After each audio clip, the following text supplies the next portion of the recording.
ఇది చూడండి సార్, దీంట్లో బ్లూయిష్ వస్తుంది సార్ పిక్చర్ అంతా కూడా. కలర్ చూడండి ఎలా వస్తుంది. సో ఇదొక ప్రాబ్లం. ఎందుకు వస్తుందండి? సో ఇది వచ్చేసి ఎల్లో కూడా బ్యాక్ సైడ్ లైట్స్ ఉంటాయి సార్, ఆ లైట్స్ పోయాయండి. లైట్స్ పోవడం వల్ల సో అంటే కొన్ని బ్రాండ్స్ ఇప్పుడు ఎల్జీలో అయితే వచ్చేసి ఎల్జీలో బ్లూ వస్తుంది, ఇలా కూడా బ్లూ వస్తుంది. కొన్నిట్లో వచ్చేసి కంప్లీట్ బ్లాంక్ అయిపోతుంది. సో బ్యాక్ సైడ్ లైట్స్ ఉంటాయండి, ఆ లైట్స్ కూడా చూపిస్తాను ఎలా ఉంటాయి అనేది. ఆ లైట్స్ పోవడం వల్ల ఇలా ఉంటుంది. మనం ఇది ఓపెన్ చేస్తే లైట్స్ చేయాలి. అదే బ్రాండ్కి వెళ్తే ఏం చేస్తారు, కంప్లీట్ మాడ్యూల్ అని ఉంటారండి, మాడ్యూల్ మొత్తం రీప్లేస్ చేస్తారు. స్క్రీన్ ఈజ్ ఓకే ఇక్కడ, బట్ ప్రాబ్లం ఏంటి, ఓన్లీ బ్లూయిష్ వస్తుంది. వాళ్ళు ఆ బ్యాక్ లైట్లు అనేది చేంజ్ చేయరు, మొత్తం మాడ్యూల్ మొత్తం చేంజ్ చేస్తారు.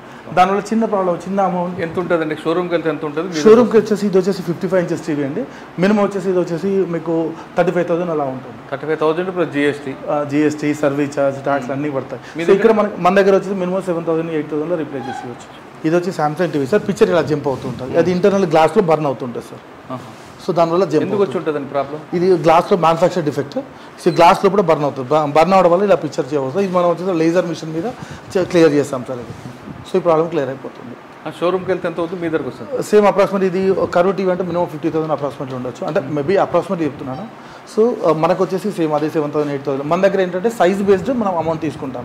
అది బ్రాండ్ ఏదైనా పర్లేదు, ఆ సైజ్ని బట్టి తీసుకుంటాం. కొన్ని హోమ్ థియేటర్లో ప్రాబ్లమ్స్ వస్తాయి. హోమ్ థియేటర్లో ప్రాబ్లం వచ్చినప్పుడు బ్రాండ్కి వచ్చేసి పార్ట్ టు పార్ట్ రీప్లేస్ చేస్తారు. మనం చిప్ లెవెల్లో మైక్రో ఐసీస్ ఉంటాయి, ఐసీస్ వరకు మాత్రం రీప్లేస్ చేసి వెళ్తాము. ఇప్పుడు ఎగ్జాంపుల్ కొంతమంది కస్టమర్ ఏంటంటే బ్రాండ్లోకి వెళ్ళారనుకో, ఈ మోడల్ ఉంది, ఇది వచ్చేసి 5 to 6 years back. So brand దగ్గర మోడల్ ప్యానల్ ఉంటుంది.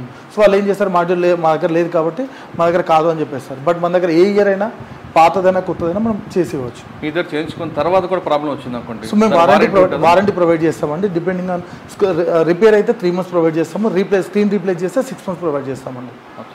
సో ఇటువంటి ప్రాబ్లం ఉన్నా మేము టేక్ కేర్ చేసుకుంటాం. ఇప్పుడు ఎగ్జాంపుల్ హైదరాబాద్లో ఈరోజు రిపేర్ చేసాము, తర్వాత కస్టమర్ వచ్చి బెంగళూరుకి వెళ్ళాడు, లేదంటే ఢిల్లీ వెళ్ళాడు, ఎక్కడో దగ్గర. సో అక్కడ కూడా మేము వారంటీ ఇస్తాం, అక్కడ వారంటీలో రిపేర్ అయిపోతుంది.